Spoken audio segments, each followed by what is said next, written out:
Hello and welcome to ThePrint. I'm here with former Foreign Secretary, Mr. Harsh Shringla. Thank you for joining us here Thank today. you. So, I want to start off by asking you, we've got the largest delegation of the European Commission coming to India soon. What can Europe learn from India? Well, first of all, I think the meeting with the European commissioners is an important one because it's a comprehensive engagement with Europe, and I think this is an important time considering that Europe is preoccupied with a war in that continent. They're preoccupied with elections. They're preoccupied with differing opinions on certain important issues. I think. Europe, like India, deals with a great amount of diversity. So one of the issues that I think India has always been proud of is our unity in diversity. The fact that we have so many different ethnic groups, linguistic groups, so many geographical regions in our country. Yet I think there is a certain um, imperative, or rather a certain willingness on the part of all citizens to be part of the Union of India. And I think integration, amalgamation, easier sort of coexistence is something that we you know is an experience of ours that could be useful in other situations as well. I hesitate to say that we can teach others. I think we all need to learn from each other. India's approach, our global approach, our concept of Vasudevam Kutambakam, which is the world is one family. So how can we live at peace and coexist in harmony is an important philosophical, I would say, tenet that also could be one that could be imbibed globally, including in Europe. And I think it's very important to understand that unless we cooperate, the human race will find that the difficulties that we face today are not necessarily through conflict, but also through challenges like climate change, inequality, etc., will get the better of us. Right. You've also spent some time in Bangladesh. Where did India go wrong with Bangladesh? Well, I hesitate to say we went wrong because we don't control Bangladesh's policy. It's the people of Bangladesh who control their own Rather than approach, country's yeah. destiny. And the events that have transpired, have from a certain perspective been unfortunate. I think it's very important that those who have been instrumental behind this change and those who support that change have to keep in mind that are the reasons for which they undertook this exercise worthwhile? Are they being carried out? Are they being implemented? For example, one of the main reasons ostensibly was to ensure free and fair elections and a full participatory democracy. But the interim administration, that is, in some senses, not an elected body. They're a transition. They've taken that transitionary phase between a previous government and one that they're supposed to bring in through elections.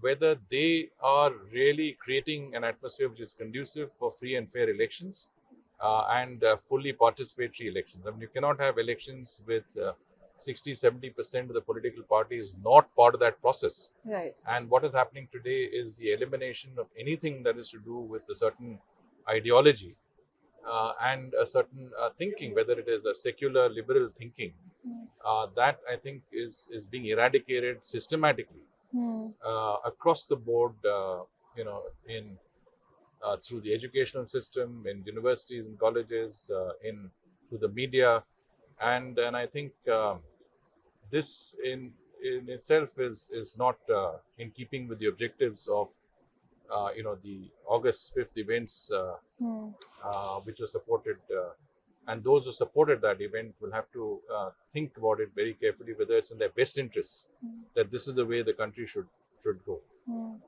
And of course, I think also in economic terms, whether the country that had attained so much progress and had really climbed up in the index of global index of poverty eradication, of socio-economic development, and ascended that space from a low-income country to a middle-income country, is going in the right direction also. I think the high rising rates of inflation, high cost of living, the labor unrest, um, the problems of getting foreign exchange for companies. I think these are problems that seem to be growing, and those that I think the country has to be aware of. I mean, I'm not talking about India's role, but I emphasize again that it's really for the people of Bangladesh to decide their destiny. India has always been a friend and a partner of Bangladesh's, and the people of Bangladesh are what is important. And I think the people-to-people connect should not be neglected. And here, I think we must, from our side, encourage a free and fair election to come as early as possible, an atmosphere conducive for free and fair elections, and the participation of all democratic entities in that election. Zooming out to the rest of the neighborhood, it feels like India is in slightly shaky footing. Is that fair to say? And what does India need to do to kind of that we've seen regime changes in Sri Lanka and Bangladesh and Nepal, or recently we had a recent diplomatic incident with Nepal as well. Is India on shaky footing in the neighborhood? No, I think we have done a great deal to work with our neighbors in their developmental goals, in reaching their developmental goals and ambitions. A bulk of our development assistance has gone to our neighborhood. I think our policy of neighborhood first has certainly seen an extension of the vision of Sabka Saath, Sabka Vikas in our neighborhood as well. So when Sri Lanka had its economic crisis, India stepped in to help. Maldives too. And Maldives as well. Even in Bangladesh, whenever there was some issue, that we did assist when necessary. And by assist, we came, to the support of our neighbors when required. COVID was a very good example where we ensured that Indian indigenous vaccines were made available to our entire neighborhood. And I think that spirit will continue. One that will continue to focus on working with our neighbors to assist them in their, as I said, developmental and other objectives. There will always be ups and downs in our neighborhood. I think that is a given in an uncertain and volatile global environment, which impacts especially on smaller developing countries, including those in our neighborhood. Right. And we have to be prepared for the ups and downs that it involves. But I think our foreign policy needs to keep its eye on the ball. We need to continue to work very closely with our neighbors, and we should not hesitate to, be closely linked to their aspirations and objectives. Right. So my last question, you were ambassador to the United States as well. Prime Minister Modi just met President Trump. We saw a lot of interesting things come out of that. But one thing is that the joint statement mentioned shared interests, not shared values, marking a change. Are we seeing a new dimension to the relationship between India and the US? Well, I think the India-US relationship is based on bipartisan support. And if you saw President Trump's first term in office, he was extremely supportive of our strategic partnership. And I think what the joint statement does is reflect that very, very strong desire to take that relationship exponentially forward from the point of view of both Prime Minister Modi and President Trump. And I have no doubt that our relationship will continue to grow even more strongly under President Trump. There will, of course, be challenges. There have always been challenges even in previous administrations. Right.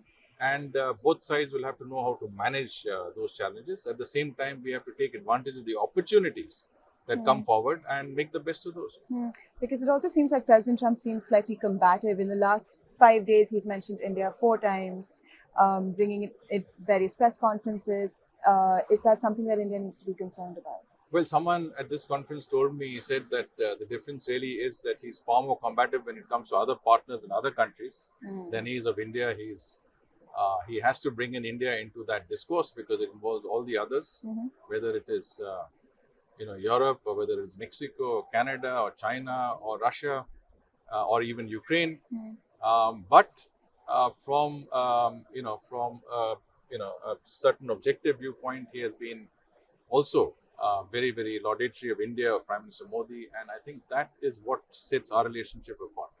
Prime Minister Modi visited the United States at President Trump's invitation within 25 days of his inauguration. Right. And I think that joint statement and those outcomes from the visit were extremely far-reaching and momentous. And I think that is what sets us apart. Well, thank you, sir. Thank you for joining us, and thank you for watching.